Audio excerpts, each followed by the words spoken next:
Arestado ang 5 empleyado ng isang travel agency sa Quezon City dahil umano sa panloloko. At yan ang unang balita ni James Agustin. Napasugod sa Anonas Police Station na mahigit 20 nagrereklamo laban sa isang travel agency sa Quezon City. Ang pinakahuling na biktima, ang magkakatrabaho na patungo sana sa Boracay para magbakasyon, pero napornada. Kwento nila halos 89,000 pesos ang kinuha nilang group package para sa 4 na araw na bakasyon kabilang na ang airfare at hotel accommodation. Nagbayad sila through online, through bank transfer, tapos napag-alaman na ito pala ay hindi nakabook.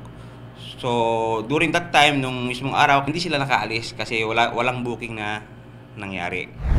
Sa operasyon ng pulisya na aresto ang 5 empleyado ng travel agency sa Barangay Teachers Village East. Sa investigasyon, lumalabas na inireklamo na rin ang travel agency noong nakaraang taon at may naaresto na ring ilang empleyado nito. Ang iba pa raw naloko, magbabakasyon sana sa Hong Kong. Itong kumpanyang ito ay palipat-lipat lang sa lugar. Pag sila ay nabulabog na, lilipat na naman sila ng opisina. Una, may mga flights sila na pinapatuloy, pero pagka maramihang booking na at alam nila na yung tao ay pwedeng lokohin, sa kanila ito hindi ibubok. Mahar pa mga naaresto sa reklamong syndicated estafa.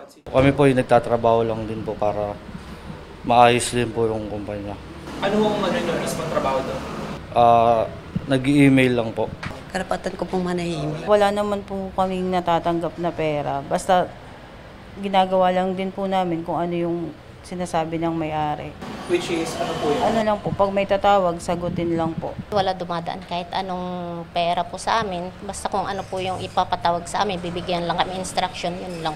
Wala naman po ni Cinco o no amount of money po na dumadaan sa amin. Kami po ay sumusunod lang kung ano po instruct sa amin ng may-ari.